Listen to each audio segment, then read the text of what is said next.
Hello, Gavin Hoey here with another Photoshop tutorial. This week we're going to have a look at how to turn this image into a rather nice looking infrared style black and white picture. So here we have the original RAW photograph. I took this using a camera. The camera was set to RAW. When I open it up in Photoshop, it comes up in Adobe Camera Raw, which is what we see on the screen here. Now, if you're not using RAW, you really should, because it gives you maximum control on your images between your camera and Photoshop.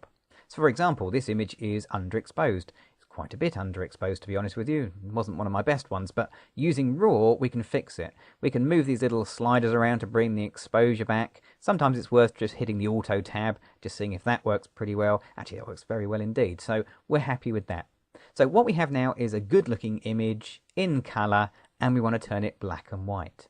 Well, we do that inside of RAW by moving panels. We're on the basic panel at the moment, but we're going to move along to the HSL stroke grayscale panel. HSL, well, that stands for hue, saturation, and luminance, and you can see the tabs right up here. There's another little button just above it that's more useful for us. We're going to click here where it says convert to grayscale. And that'll chuck away all the colour, and you'll see that the image has gone black and white. You'll also notice that our histogram here has also changed to a single white sort of graph rather than having the RGB red, green, blue version. So everything is now a lot more straightforward. But this is still a colour image. It still has all of the colour information. It's just hidden from us for now. Now we can change a few things. For example, when you hit the convert to grayscale, it applies an auto settings that you see here. Now if you don't want to use the auto settings, you can hit default, and we're going to apply our own. So for example, if I get the orange slider here and I move it to the left hand side, notice what happens to the roof of the church. You see it all gets darker. That's because on our colour image, the roof was sort of an orangey reddy colour. If I move it the other direction, it all gets lighter and brighter. So you see by moving these sliders, it only affects certain colours within the picture. Now, of course, there's no colour in the picture, it's black and white. And this is where it's a little bit tricky to master, because you have to remember that this is still a colour image, it's just hidden from our view. Similarly, if I move the magenta slider around, absolutely nothing happens to the picture at all. That's because there really wasn't any magenta in the image, so there's nothing to change. Now, I want to make this into an infrared style image. Now, that had a couple of points we need to recreate. It had dark blue skies, almost black, and it had glowing white, green foliage and trees.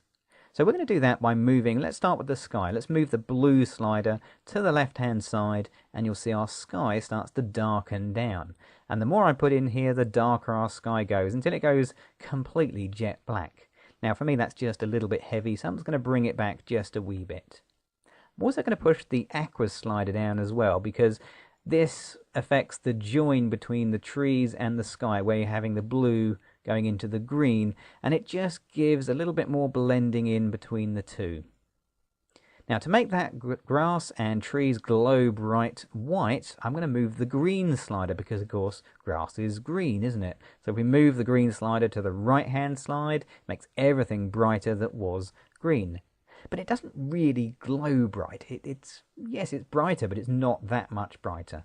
Well, that's because green isn't the only colour in the grass. There's also quite a bit of yellow in there as well. So we need to move the yellow slider over to the right hand side, and now things are looking really bright indeed.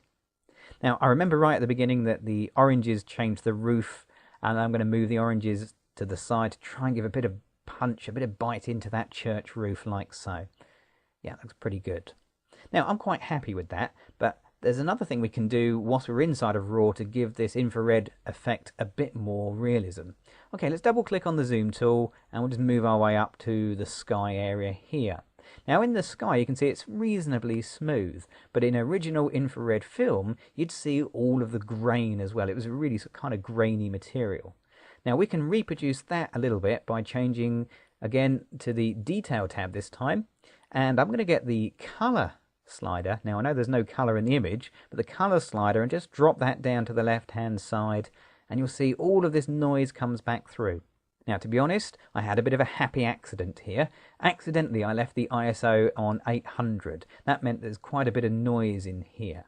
Now, if you're using an ISO of 100, you may need to add some noise inside of Photoshop, but it's worth a try nonetheless. So we're just going to drop the color down, not all the way down. We want a little bit of tone and a little bit of texture in there, but not overly done. Okay, let's double click the hand, and we're back to our full-sized image. Now, I could stop there. That's exactly the effect I was looking for. But whilst we're here, why don't we add a bit of tinting and toning to this image? We'll give it a bit of a sepia tone. Well, we can do that in RAW as well. So let's move along to the split tone panel. And we get the split toning. Now, you may have fiddled with this. You may have come up to the hue, which is going to change the color, and just move the hue slider around. And you'll find that no matter where you put the hue slider, the whole image changes. Well, it doesn't. It doesn't change in the slightest. So you think, well, that's not very good, and do it inside of Photoshop. Well, you need to work a little bit harder than that. You just need to move this saturation slider up to, well, I prefer about 30, but it's a personal preference. There you go, about 30, and you see the whole image goes a lovely, lovely pink colour. That's really attractive. Okay, it's not what I was after. I wanted sepia, and we can find sepia by moving the hue slider to about 50. That gives a nice sort of sepia tone. If you want a blue image, well, you can find blue up here as well. So if you want a blue toned image, about 220 gives you a nice sort of blue, cool image. Okay, let's come back to the sepia one. There we go. Now, you can also put a different tone in the shadows. So this at the moment is working on the highlights, but you can tone the shadows as well. So this is the split toning part of things. By bringing a bit of saturation in and putting a nice sort of split toning in there. So I can have sort of bluey shadows and I can have sepia highlights. Now, I don't like that so much. I want a single tone. So I'm just going to take those away back down to 0 and just stick to the sepia tone. Okay, so there we are. There's our image looking nicely toned up. We're just going to hit the open image button, and this will open it into Photoshop, and we're now ready to do anything else that we need to do in Photoshop, or simply print it out.